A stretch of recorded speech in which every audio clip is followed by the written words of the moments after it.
So let's talk about the difference between the security practice and the compliance policy.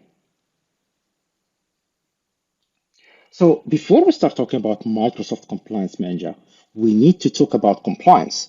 And we thought that the best way to talk about compliance is to compare it to something that everybody is familiar with, which is security or security practice. We have also noticed that many IT professionals sometimes mix both terms and sometimes use them interchangeably.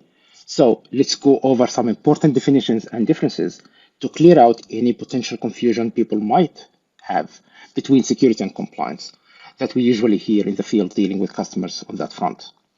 And to do that, let's go over the following illustrated scenario to highlight the differences. So let's say that we have someone, well, for this example, let's call him Mecca, who bought an old car and he wanted to register the car in the Vehicle Registration Authority so he can drive it.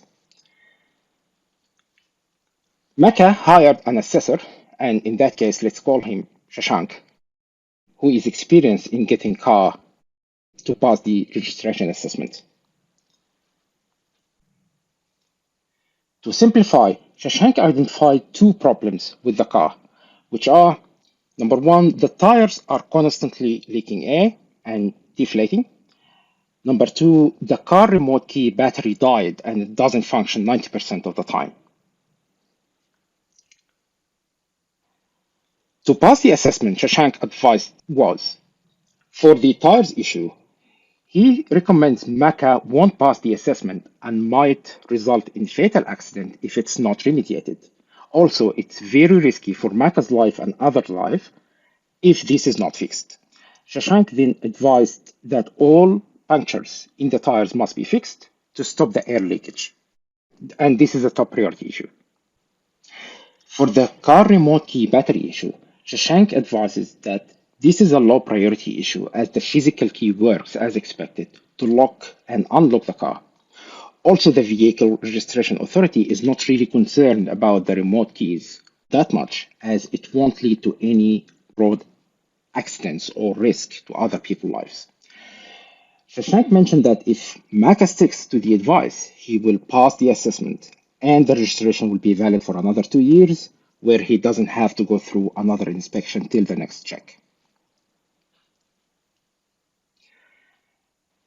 However, if Maka didn't follow the recommendations, the consequences will include failing the registration assessment as the car will not be compliant with the Vehicle Registration Authority standards.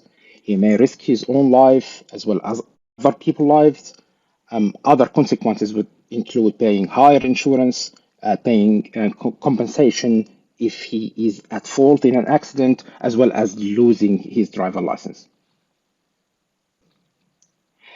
Mecca then hired an experienced mechanic, let's call him Walid for now, to assess the car condition further because Mecca wanted to protect his investment and to ensure that any potential risks are managed to the best he could. Walid's advice is as the following. The tire puncture recommendation from Shashank was good, but it's not enough. Mecca will need to replace the air valve as well on the tire itself, as it has an old one and might cause further air leakage.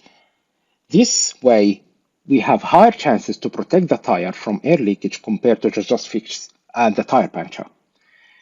For the remote key issue, it must be replaced. This is to protect Maca's investment and to enhance the safety of the car against theft. Also, having a working remote key would be easier to lock and unlock the car without having to physically be next to it. And it makes more sense from the functional wise. Walid assured Maca that if he followed the given advice, not only Maca would pass the assessment, but also he will be able to protect his investment, which is the car in this case, and reduce his car insurance cost. However, if Maca didn't follow the recommendations from Walid, the consequences will include all the consequences mentioned by Shashank, plus the potential loss of investment and reduced functionality. Now, believe it or not, this is exactly what the security practice and compliance policy are. Let's link this scenario back to the security and compliance language. The car in this scenario represents the digital assets that you own and need to protect. In other words, it represents information in this context. They could be emails or documents that contain sensitive information. The issues identified by the assessors are the threat events that may cause a loss of confidentiality, integrity, or availability of information or data. And we have discussed the threat events in detail in episode number 2. If you haven't watched it, please go back and watch it. The threat event could be anything from unlabeled or unencrypted information sitting in your environment to a DLP solution that is misconfigured or even turned off. Those could lead to data compromise. And obviously, the Vehicle Registration Authority is the regulatory body, which could be like HIPAA, PCI DSS, NIST, etc., which dictates the standards that the organization must meet to comply with the framework. For the assessment outcome and the recommended actions to meet the authority standard, this is called compliance policy. This could contain guidance or requirements on how information should be protected or governed. Things like if sensitive information should be labeled or not, or having a DLP solution in place or not. So basically, the compliance policy is practiced to satisfy external requirements. It's also driven by business needs rather than technical needs. And it's usually completed when the third party is satisfied.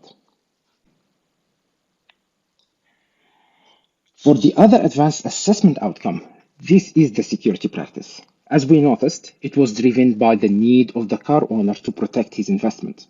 So in very simple terms, security is the practice of implementing effective technical controls to protect digital assets from damage or theft. When we mention security, we often refer to technical controls or systems. So it focuses on technology. It is practiced for its own sake, not to satisfy any third party's requirement.